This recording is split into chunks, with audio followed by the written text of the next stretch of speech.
안녕하세요. 헛방 날린 사주상담 이야기 시간입니다. 127번째 시간이고요. 오늘은 여러분과 같이 사주의 도화살이 발달해 유흥업으로 많은 돈을 번다고 했다가 헛방 날린 이야기를 해보겠습니다. 먼저 어떤 사연인지 들어보시고 사주풀이를 해보도록 하겠습니다. 어느 날 중년 여자분께서 전화로 상담회화를 하시고 정해진 시간에 상담을 오셨습니다.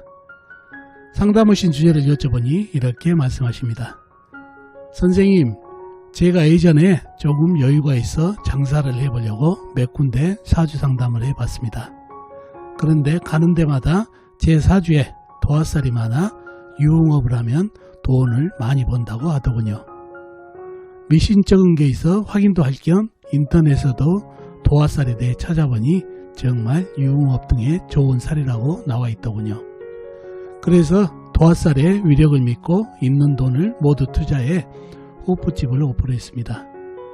그런데 장사가 너무 되지 않고 고생만 하다가 투자한 돈을 다 날리고 결국 문을 닫았습니다.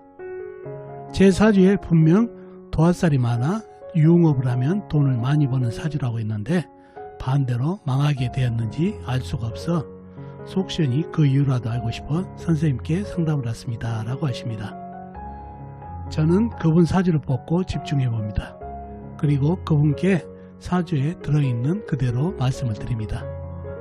사모님 사주에 도화살이 많아 발달한 것은 맞습니다. 하지만 업을 운영하려면 많은 돈도 투자되는데 사주가 어느 정도 힘이 있어야 하고 재물은 그리고 재물그릇도 있어야 하는데 이렇게 사주가 약하고 재물그릇이 적은데 단지 도화살만 있다고 업을 운영하니 경쟁에서 밀려 힘들어지게 되는 것입니다. 라고 말씀드리고 그분 사주에 대해서 좀 더 자세히 말씀드리고 이해를 시킨 후 상담을 마친 사연입니다. 자, 그럼 이 사주가 어떤 사주이길래 도화살이 발달해 있어도 호프집을 하면 안 되는 사주인지 사주를 풀어보면서 알아보도록 하겠습니다. 자, 이 사주가 오늘 여러분과 같이 풀어볼 헛방 날린 사주가 되겠습니다. 무신년, 을묘월, 신묘일, 개사시에 태어나신 여자분이시네요. 무신년생이시면 1968년생이십니다. 2020년에 53시 되시는 여자분이 되겠습니다. 자, 이분이 상담 오셔가지고 예전에 어떤 거를 해보려고 다른 곳에서 사주 상담을 해보면 가는 곳마다 사주에 도화살이 발달해서 유흥업을 하면 돈을 많이 벌 수 있다고 해서 유흥업을 시작했는데 상당히 고생만 하고 문을 닫았던 그런 사주가 되겠습니다. 그래서 왜 사주에 도화살이 발달되어 있는데 돈을 벌지 못했는지 이유를 알고 싶어서 상담 왔던 사연입니다. 자, 그러려면 사주 형국을 파악해봐야 알겠죠? 사주 형국을 파악하기 위해서 오행의 분법부터 알아보겠습니다. 먼저 일간이 4편부터 알아볼까요? 일간이 4편의 오행이 세력이 가면 사주가 강해지고 반대로 상대편 내 힘을 빼가는 오행이 세력이 가면 사주가 약해진다는 얘기죠. 자, 일간이 신금, 작은 쇠 조각으로 태어났네요. 쇠의 4편은 비겁인 같은 쇠나 쇠를 생해주는 인성인 흙이 4편이 되겠습니다. 자, 먼저 비겁인 쇠를 찾아볼까요? 쇠는 연지에 신금 큰 쇠가 있습니다. 그리고 다른 데는 없고 시지 사화안의 경금이 암장되어 있네요. 다음에 쇠를 생해주는 흙을 찾아볼까요? 인성인 흙은 연간에 무토, 큰흙, 광활한 대지가 있습니다. 그리고 다른 데는 없고 연지, 신금안의 무토, 시지, 사화안의 무토가 암장되어 있습니다. 자, 그러면 4편이라고는 신금 큰 쇠와 큰 흙, 무토가 있네요.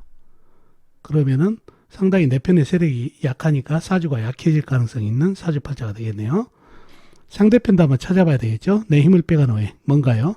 식상, 내가 생해주면서 힘이 받고, 재성, 내가 극하면서 힘이 받고, 관성, 일간이 나를 극하니까 일간이 힘이 약해지는 이 3가지 오행이 상대편이 되겠습니다.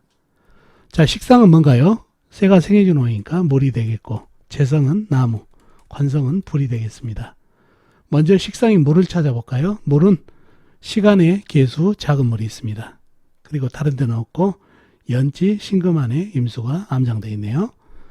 다음에 재성이 나무를 찾아볼까요? 나무는 월간의 을목 작은 나무, 그 다음에 월지의 묘목, 일지의 묘목, 작은 나무가 있습니다.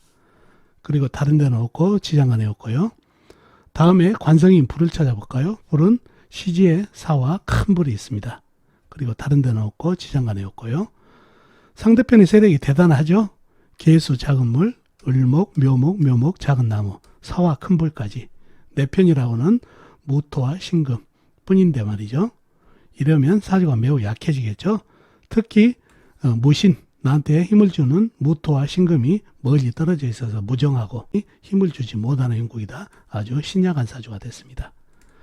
자, 그런 사주가 됐네요. 특히 작은 세 조각이 힘을 못 받을 정도도 됐지만은 사와 큰 벌한테 녹고 있죠. 줄줄.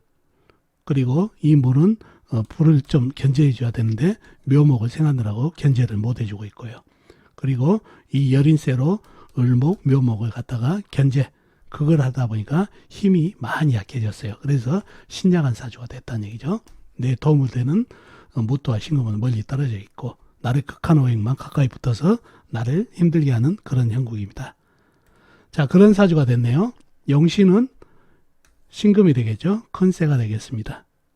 멀리 떨어져 있어 무정한 용신이 되겠네요. 자, 희신은 뭔가요?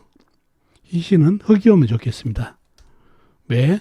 이 사주에 은근히 불기운이 강합니다. 사와 큰 불이 나를 녹이고 있다는 얘기죠. 흙이 들어와야 토생토, 토생금으로 이 불기운을 설을해서 나한테 도움을 준다는 얘기죠. 관이상생으로.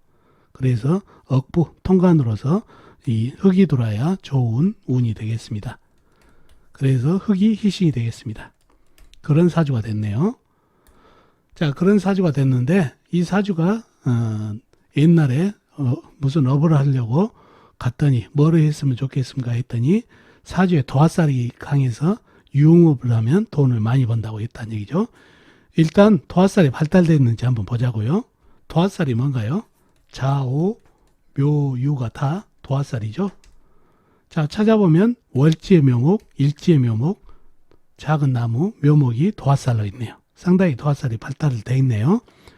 자, 이렇게 지지에 도화살이 발달되어 있으면 을목, 뿌리도 있죠. 을목도 도화살로 봐야 됩니다. 천간에 있는 것도. 그리고 계수도 자수하고 같은 도화살이 되고 신금, 일간도 유금하고 같은 도화살이 된다는 얘기죠. 이렇게 지지와 천간에 도화살이 상당히 발달되어 있네요. 그러니 예전에 다른 곳에 상담해서 갔던 도화살이 정말 발달되어 있네요. 도화살이라는 것은 예기 쪽에 발달이 있고 그 다음에 유흥 쪽에도 상당히 도움이 되는 살이죠. 이 도화살이라는 것은 복숭아꽃으로 해서 꽃과 나비들이 달겨들게 만드는 살이라고 해서 많은 사람들을 끌어들이는 마력이 있어서 유흥업 쪽에 좋은 인기가 있는 살이기 때문에 좋은 살이 되겠죠. 그래서 유흥업 쪽에 잘 맞는 살은 살입니다. 자, 근데 세상에서 상담을 하면서 살만 믿고 이런 본인의 장점만 믿고 사업을 하면은 안 된다는 것을 알리기 위해서 이 사주를 가져와 봤습니다. 무슨 얘기냐? 업을 하려게 되면은 바로 사업이 되고 상업이 됩니다. 직접 운영을 하고 남들하고 경쟁을 하고 실전이 된다는 얘기죠. 여러 사람을 거느려야 되고 식구도 거느려야 되고 망하게 되면 민폐죠. 그러니 이 사업, 상업을 아무나 하지 않는다는 얘기가 나오는 게 바로 그겁니다. 바로 사주가 좀 강해야 된다는 얘기예요. 강사주 정도는 돼야 경쟁에서 밀리지 않고 남하고 경쟁에서 밀리지 않고 또 아랫사람도 거느리더라도 이렇게 힘있게 거느릴 수 있고 재물도 쟁취하는 힘이 있고 그래야 되니 사주가 일단 강하고 봐야 돼요. 그래야 사업, 상업을 하는데 유리함이 있고 다음에 재물 그릇이 좀 어느 정도 있어야 된다는 얘기죠. 그리고 운기 흐름도 재물 운도 좀 있어야 사업이 가능한 현대 사회입니다. 자, 그런가 보자고요. 이 사주 강약이 어떤가요? 신약이죠. 사주가 이렇게 약하니 경쟁에서도 밀려버리고 또 재물은 내가 쟁취해야 될 대상인데 재물한테 오히려 휘둘리고 또 아랫사람, 물이죠. 식상, 아랫사람한테 휘둘리고 이러니 사업이 제대로 될까요? 안 되죠. 그리고 재물그릇을 보면은 을목, 묘목 이게 재성이죠. 재물그릇이라는 얘기예요. 어떤가요? 본인이 제압할 수 있나요? 여린 쇠 조각으로 이 작은 나무 안 되죠. 본인이 열에 녹고 있고 물 생하느라고 힘이 빠져가지고 이 여린 나무도 제압을 못하는 재물그릇을 갖고 있으니 재물그릇도 약합니다. 재물은 본인이 쟁취해야 될 대상인데 오히려 휘둘리고 있다는 얘기예요. 그러니 재물그릇도 안 좋고, 자, 이러한 사주가 되기 때문에 이러한 사주를 상담하게 되면은 사업이나 상업은 일단 말리고 봐야 됩니다. 왜? 그릇이 안 되기 때문에. 본인이 사업, 상업을 하려면은 이끌어 나가고 모든 것을 쟁취해 나가면서 가야 되는데 그럴 힘이 없기 때문에 사업, 상업으로는 매우 불리한 사주가 되겠습니다. 하다못해 아랫사람한테도 휘둘릴 수 있는 사주 구조를 가지고 있기 때문이죠. 제압할 힘이 없으니까. 그래서 사업을 말려야 됩니다. 정해야 된다면 혼자 할 수 있는, 그리고 이것도 물론 말려야 되겠지만 혼자 할 수 있는 작은 규모로 해야 되지만은 이것도 실은 말려야 됩니다. 생계를 위해 해야 된다면 종업원식으로 거기에 소속돼 가지고 월급을 받는 게 좋은 그런 사주팔자가 되겠습니다. 그래서 이런 사주가 상담을 했을 때 도화살만 있다고 사업, 상업을 권장해서는 헛방을 다닌다는 얘기. 큰일 나죠.